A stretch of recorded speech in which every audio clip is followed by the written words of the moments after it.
Assalamualaikum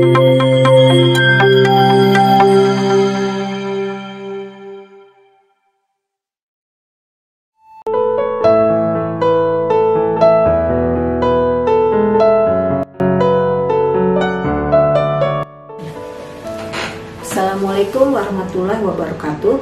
Saya Feril Haryati, dosen teknik sipil di bidang ilmu rekayasa sumber daya air di sebuah universitas swasta di Kota Bogor.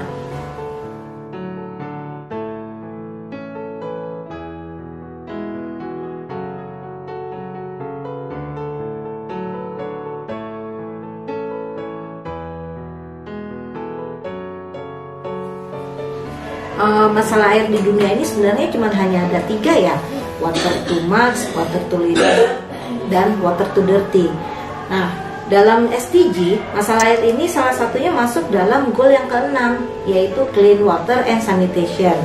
Dengan cita-cita mulianya adalah seluruh umat manusia di muka bumi ini harus memiliki akses terhadap air bersih dan terhadap sanitasi.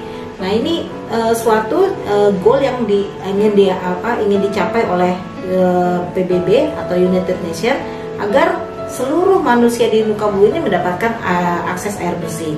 Dalam laporannya, United Nations itu menyatakan bahwa tahun 2014 itu masih ada sekitar 780 juta orang yang tidak mendapatkan akses air bersih dan sekitar 22 miliar penduduk yang tidak mendapatkan akses terhadap sanitasi. Dan bagaimana dengan Indonesia?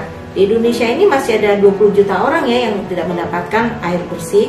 Kemudian 38 juta juga orang masyarakat itu tidak mendapatkan akses sanitasi.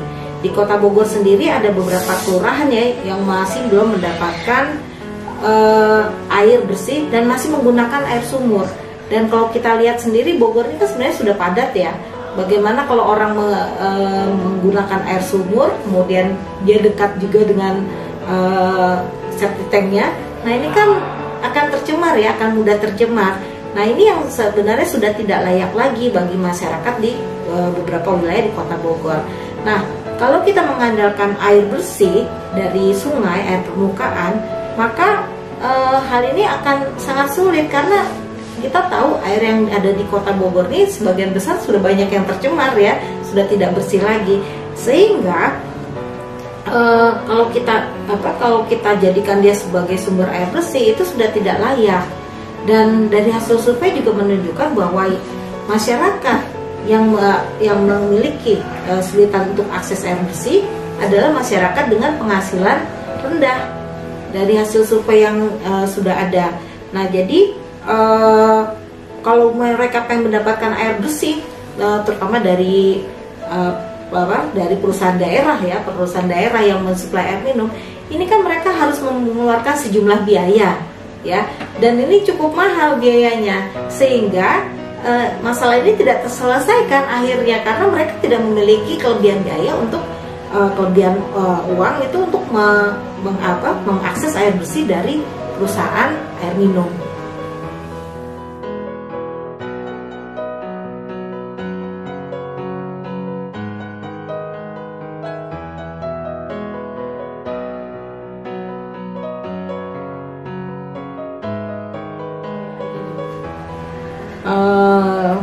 Jadi kalau kita bicara khilafah Islam itu ya,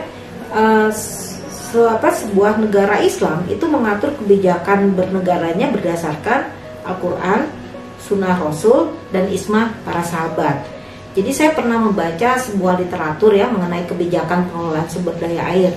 Dan ini pengelolaan sumber daya air di masa khilafah ini itu berdasarkan atas hadis Rasul, yaitu bahwa kaum muslim berserikat dalam 3 hal: air, ladang gembalaan, dan api.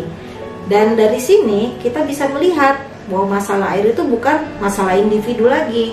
Seluruh umat muslim di dunia ini bertanggung jawab terhadap akses air bersih.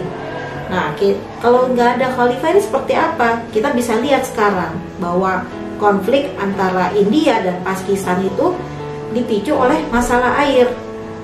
Dan demikian juga konflik yang terjadi di Palestina, Israel, dan Yordan itu lebih banyak ke masalah pembagian jatah air, dan hal itu menjadi konflik tahunan saat ini. Karena itu penting bagi kehidupan. Nah, hal ini tidak ditemukan pada masa kekhilafan. Air bukan sumber daya yang dibatasi oleh suatu batasan negara. Jadi air itu lebih kita kenal sekarang konsepnya sebagai transboundary. Nah, setiap manusia di muka bumi berhak mendapatkan akses air bersih tanpa terkecuali. Dan dalam Al-Quran kita sudah bisa membaca ya, terdapat prinsip-prinsip pengelolaan lingkungan. Dan ini harus dijadikan sebagai dasar dalam mengelola air di masa kekhilafahan.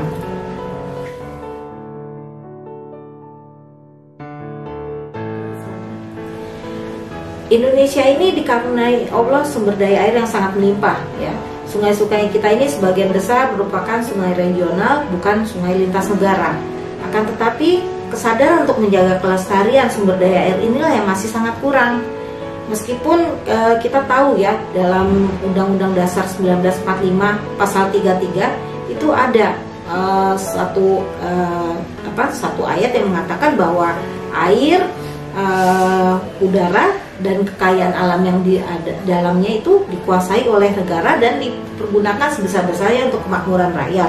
Akan tetapi prakteknya masih banyak pelanggaran terhadap pengelolaan sumber daya air ini, dan ini menimbulkan konflik di masyarakat. Padahal kita ini dikenal sebagai negara dengan penduduk muslim terbesar di dunia, dan semua muslim itu bersaudara. Harusnya konflik mengenai air ini tidak ada. Oleh karena itu perubahan mindset dari para pemangku kepentingan itu sangat diperlukan. Kita bisa berkaca bagaimana kesuksesan seorang khalifah menjamin akses umat muslim di berbagai wilayah penjuru dunia terhadap air bersih, itu dengan penerapan hukum-hukum Islam yang ada. Dan ini sepertinya perlu dicontoh oleh negara kita.